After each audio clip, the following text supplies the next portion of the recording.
Hi, this is Dr. Andarcia, and thank you for joining us on the Healthful Roots podcast. Today, I have Jessica Simone from Harmony Med Spa. I am really excited to have you on here today. Can you Yes, tell I'm us a excited to be here. Thank you so much. thanks? Can you tell us a little bit about yourself? Yes, so I am a board certified nurse practitioner. My specialty is adult and gerontology medicine. I specialize in aesthetic medicine, integrative medicine at this point. I own a beautiful med spa over here in Gulf Gate, and I provide aesthetic services and also wellness arm, which includes bioidentical hormone replacement and weight loss with peptide therapy. Okay, great. Yes, I haven't been to your new one yet, so I'm excited to go to your new one. Yes, yeah, it's Yes. gorgeous. You're gonna love it. Well, today we're going to center our conversation a little bit about thyroid health because I think it's something that we're still not doing very well in traditional medicine. And I know that you have a lot of knowledge in this area. One of the first things I wanted to ask you were what were some of the common signs and symptoms of hypothyroidism? So, this is one of my favorite subjects because it is a topic that we need to take our eyes off the clipboard and listen to our patients, right? Because symptoms matter with this. So, generally, a red flag in my mind when I'm interviewing a patient is when they tell me, Jessica, I sleep 8, 9 hours and I don't get up at all. The minute that alarm clock goes off and I get up, I could go right back to sleep for another 8 hours. Um, Another red flag is, resistance to weight loss. It's Jessica, I've been trying and trying and trying. I just can't get this weight down. I don't do anything different. Another thing is, obviously the classic, I'm cold when everybody's hot. My nails are brittle. My hair can't grow. But another interesting one that I think is really overlooked is constipation. Mm. It's a it's a big sign for people who struggle with suboptimal thyroids. So those are some of those. I would say the top of the list is listen to your patient when they're just extremely tired for no reason. Yeah, that's a big one. And those are so subtle, some of them, or like just vague Hmm. symptoms. But I think you have to put it all together, like you said, and then the lab piece is Yes. important. Yes. And so, since we're talking about that, let's just like jump into the lab piece for a second. And, what do you think about how we're doing thyroid labs? Well, I would say it's a little antiquated. So I believe, in medicine, once upon a time, a TSH and a a T4, the traditional serum lab values that are looked at may have been helpful to kind of weed out a suspicion of Mhm. someone having a thyroid problem. I don't think they were, excuse me, I don't think they were geared toward finding um, the variance for people with suboptimal thyroid or clinical hypothyroidism. I think it was just, hey, we don't know what else, so let's draw a TSH and a T4. There's more science to it, I'm saying, but that's my feeling about it. Because what we know now is looking at a plethora, a full thyroid panel, which should be standard of care, gives us so much more knowledge about the patient. So a TSH is just telling us a brain signal. It's not telling us what the body's doing with the conversion of T4 to T3, what levels of hormones are bound or free and available for use. Okay. And what labs would you order then? So I do get a TSH, a T4. Those are standard of care. Not that I really look at them, to be honest, but it's standard of care. I guess in my old brain, we all have bad habits, so I always want to look at it. But anyway, T3, T3 free is vital. And the TPO antibodies, and in some, a T3 reverse is really, Mhm. really important to look at. So we want to look at, and I kind of explain the checking and savings account of our thyroid hormone, right? So we have our total counts, and then we have our unbound free metabolically active, which is our T3 free. This is, if you don't draw anything else, draw that. And you can get a lot of information about that reference range if they sit possibly not even well under, but right on the cusp of that lowest quartile versus the highest quartile. So if you have a patient that is complaining and is symptomatic, and you can find nothing else that's, pretty suspicious of any kind of chronic disease or illnesses, and you just can't figure it out, check their T3 free. You're going to get a lot of data from that. Another one I say is the TPO antibodies. So Hashimoto's thyroiditis is, sometimes overlooked. And this is a bigger problem for your patient. This is an inflammatory metabolic despair for your patient. So there's a lot more that we have to do for that patient when they have those antibodies. Yeah.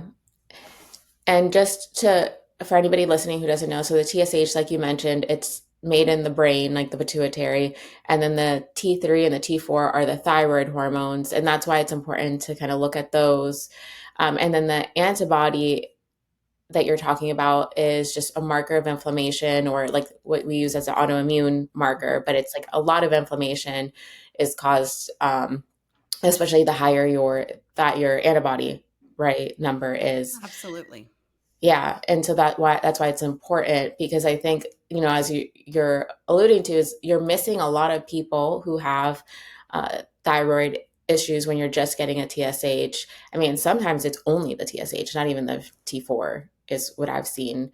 Um, Yeah, I think it's good to have a baseline because I always know that if I'm ordering that panel, it's going to show me something. So to have your baseline TSH, because when you start treating, following your TSH sometimes can be important, but um, there's really no data you can find out on a TSH alone. right. I mean, really, even if it is out of range, what next? Yeah. What next? So if you look at your treatment planning and you're going to give a thyroid hormone, which is traditionally given as T4, how are you going to measure the efficacy of that? Because it's not measured through a TSH. Yeah. So, yeah, I start all over with my patients. If if they have TSH T4, that we start all over with a thyroid panel, regardless if you know they've had one drawn before. Yeah. And what do you think about the reference ranges? Like, because, the traditional reference ranges are not like in the optimal category. So if you are looking at someone and they came to you and they have all the symptoms that you mentioned earlier, um, like, do you go by a different reference range, or are you treating symptoms, or like, how do you decide that someone needs to be on medication? So, number one, depending on the lab you use, some of those reference ranges actually vary, which they don't vary by much, but still, just a few points with a short reference range is a big deal. When I look at reference ranges, I look at the data that's collected to provide those reference ranges are, sick and diseased Americans. So let's look at how to optimize and be on that higher quartile. So if, for instance, the low quartile is 2.9 or 2 in some labs, if you're at 2.3, even if you're within that reference range and you're symptomatic, I treat. Mhm. I want to optimize you to that highest quartile, which hopefully is, our 90th percentile of better than sick and diseased Americans. We can at least see some symptom relief and some dramatic change in overall improvement of the symptoms when we optimize. So to me, this is, like I said in the beginning, it's one of those things that you want to put down the clipboard, listen to your patient, look at your patient, see how they present. And like I said, sprinkle a little thyroid hormone. If they're within normal, but they're on the low quartile, and they come back in 2 weeks and they're like, oh my God, what did you do for me? I feel like I'm living my life. Then you hit it right. Yeah.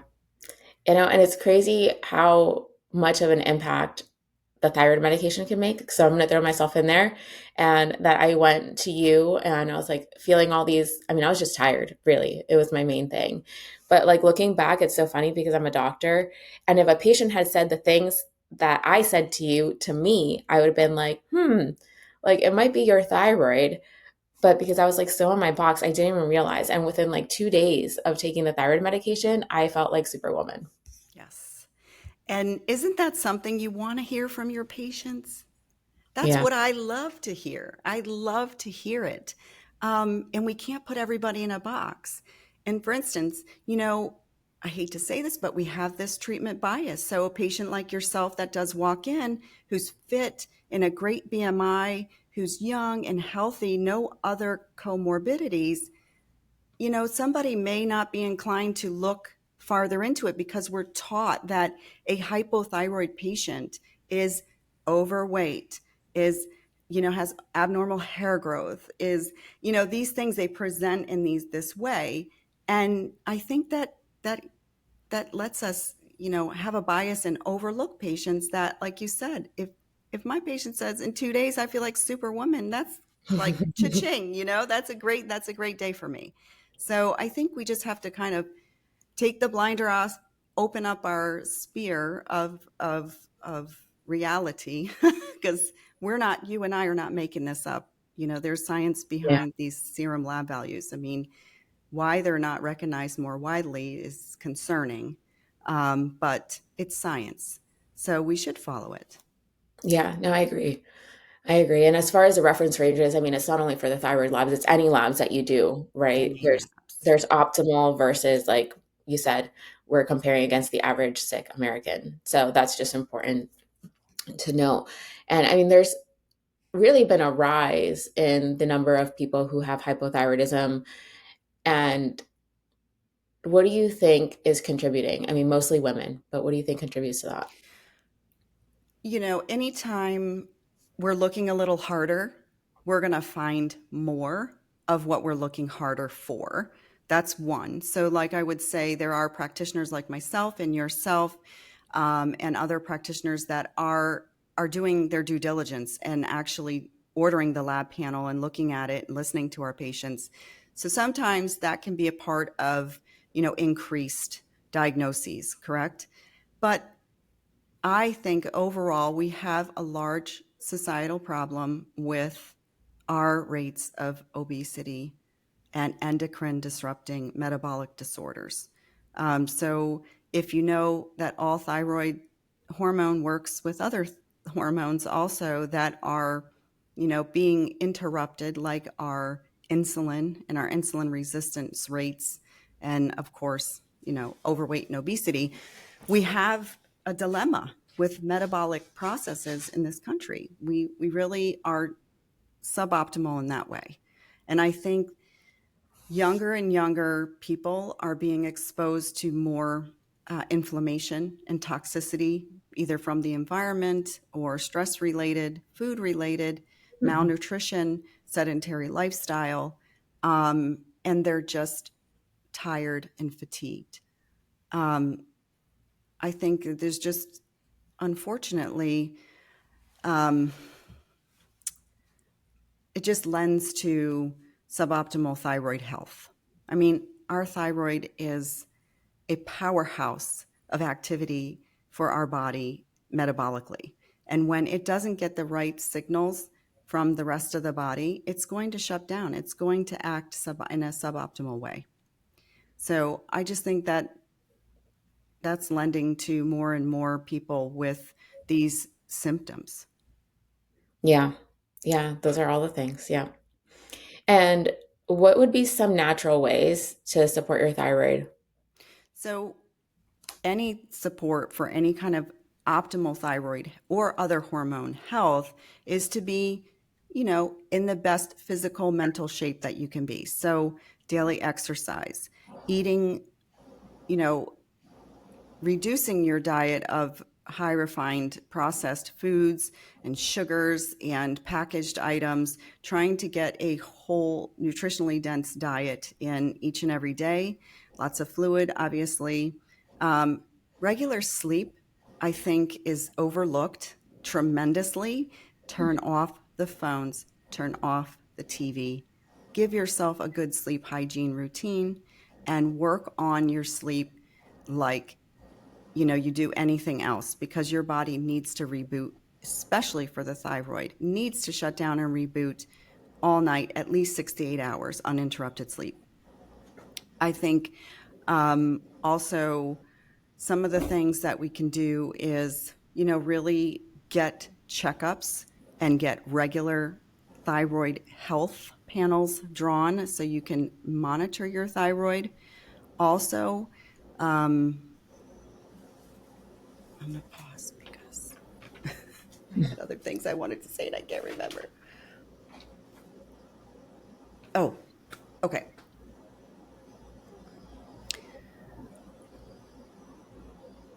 Oh, I wanted to say something about this, but I guess because I struggle with, and I know we'll cut this out, but I struggle with trying to be nice about saying, get up off your couch and get busy. I mean, that sounds fine to me. Like, I don't know, because I want to be sensitive because I know when people are struggling Yeah. with it. And I guess that's a point. It's like, if you're that person that, is just dying to get off the couch, it's time to do something. It's time to, get those checks. There are some, some things that we can take, supplements, selenium, iodine, these kind of things can support, and folate sometimes also is needed, but those things should really be monitored. You can kind of run into some problems if you're overdosing or underdosing with those supplements. So those are also something, but I would say recommendations from your provider should be, be taken, and you should be watched on those. Yeah, I definitely agree with that. And as far as like getting checked, I don't think there's an excuse now to like not get checked. There are so many companies online that you don't even have to go to a doctor really if you didn't want to. Like you can get labs anywhere. Yeah, I mean, there's a lot of, I mean, I kind of like the labs, and I kind of not like the availability of labs, because then you have people interpreting things that can't put a whole picture together because the knowledge base is just not there. And then it's a possibility that they could overlook a potential opportunity to get well, you know? That's true. Yeah. So yes, I like that. But to be honest with you, I think a thyroid panel, I know in my office, is a very low dollar cost, even if you have no insurance at all. So it's not really, you know, it's not that expensive to get a lab test No. either. And then, of course, the financial commitment would be for the follow-up and for the exam and those kind of things, which is going to, really benefit you if you don't know how to interpret your thyroid labs. You know what I mean? So, you know. Or even know what to take after. Because, and now let me ask you this, uh, because you have Synthroid, which is just T4, and then you have MP thyroid, and like the desiccated Mhm. thyroid, you have different versions of it. What are your thoughts on Synthroid? Because after like going through my own thing with the thyroid, I mean, yes, I'm a doctor, but I guess I never really thought about it. I'm like, why are we giving Synthroid? Because what if you have a conversion issue? Well, and this is kind of where we look at the puzzle pieces and they don't really fit together, because it's a synthetic T4 to begin with. So we know that synthetic hormone replacement doesn't work, and it causes adverse side effects for most of us. We see that with a lot of the other synthetic, hormones that we've studied for years that are very Yeah. negatively impacting, right? So why would we pick a synthetic thyroid hormone to be one of the top prescribed medications in the United States? To me, that's a puzzle piece that doesn't fit in the big puzzle for me. However, if you want to give T4, perfect. But what next? Your patient doesn't feel better, and you're not seeing anything change on the lab work because you're only uploading the back door, and it's just sitting in that savings account, and they're never converting it, and they never feel better. So I mean, after how long do you have to hear that story to make a change? Yeah. So I think, it's, again, I realize that there are some things that even you and I coming into this space is still, kind of browbeat into us to keep looking at and keep looking at and keep seeing that paper and saying, why doesn't this give me the answer? Why doesn't my patient feel better? But I just think if we can step back and say the intervention doesn't fit the diagnoses in an appropriate way. So taking a different approach, like we use off-label medications sometimes when we need to, or we just do things different. We take a different approach. I think with a thyroid, I'm hoping one day that everybody can just turn around and make that decision that this is just not working. We have to look at something else. We all know that there's T3 and T4 made by the thyroid. So blend it. Yeah. Find a medication that is a blend that possibly can treat your patient, help them make them feel better, but then you also have to watch the serum lab values too to evaluate your treatment. So you have to open that, take those blinders off and kind of look a little wider to see if the approach that you make is the data points match. If they match, great, then Yeah. I just think that makes a lot of sense. It's always the way I think about things, but Well, and then if you think that you're doing something that is like you said, physiologically matches what your body's doing anyways, but like I said, I didn't really think about it because when you're in medical school residency, it's just like this is first line. mhm. And then I never really thought about it. Like, why is that first line? Why not something else? Right. And then when I started going through it, I'm like, wait a second. I was like, Well, there's that's so much, I mean, school is school for everybody, right? Our school, yeah, your school, everybody. You're just in there to kind of, mass absorb all this information. You're not really processing all of it. And then when we get into practice, we're like, yeah, you know, it's crazy that all these thyroid patients never feel better. Like, what's the difference? And then you go to a lecture and the light goes off and you're like, that's why. yeah, And that's such a marvelous thing. And so we start, bring that back into practice and saying, oh, let's look at that panel. And oh my God, there it is, suboptimal. And yeah, like I said, I love that little sprinkle in, and it's like magic, and you've hit it right. Here's the thing, if you give someone low dose conservative treatment of T3, even if you are a little nervous about looking at those reference ranges and maybe they do fit in that normal range, and I don't really know, should I do it or should I not? They're symptomatic. If you start with conservative dosing and you work up slowly, you can avoid any kind of negative side effects with the medication that may occur or may not occur. And you can really evaluate in a very short time if your patient has relief of symptoms. yeah, So, and I know that's what we did with you, and it worked marvelously. And my choice is less is more anyway. So, if you can get symptom management on a low dose of a medication, then do that for your patient. Nobody likes to take pills, and they certainly don't like to take increased doses of medication either. It is very popular for patients to tell me, I take the lowest dose. They feel good about that, they really do, because that is the amount of control that they can have over their healthcare. yeah. No, I agree. And so you know, last one of the last questions I have is about because initially I went to you for hormone replacement, Mhm. right? I was like, I need hormone replacement.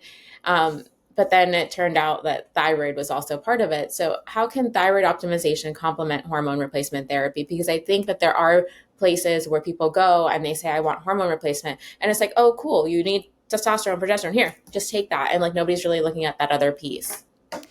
Absolutely. So they all work together, right? These are our cell phones in our bodies, all our hormones. They talk to each other. They, have receptor sites that they bind to. And we have to take in account when we're looking at or thyroid health or sex hormones or any of our other hormones. We have to take account for all of them, because if we optimize one, and it doesn't talk to the other because the other is suboptimal, then we're not going to have great results. We're not at all. Not at all. And I think knowing the difference between what symptoms match what thyroid, or I mean, excuse me, hormone deficiency is really, key. So you have to be an expert on what you're looking for symptomatically. So if a patient is coming in and they're all thyroid symptoms and you go ahead and treat with sex hormones, they're still going to have those thyroid hormone symptoms. Yeah. They're still going to say, I'm tired. There are really intricate relationships between thyroid hormone binding globulin and estrogens, for instance, either in high states or low states.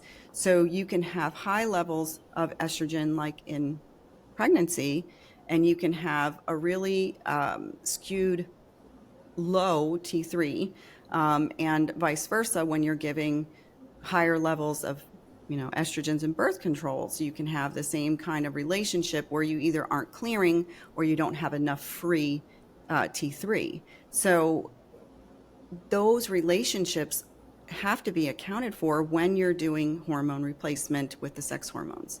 If you overlook the thyroid, you're missing a huge opportunity to help your patient really feel their best. Yeah. No, I agree. But that was a big surprise for me. So then I was just like, and I can tell the difference, right? Of like when I started, because we did the thyroid first, Yes. and then a little bit later we added the testosterone, and yeah, they were very different. And it's just like the testosterone came and just boosted me a little bit, and then helped in other areas as well.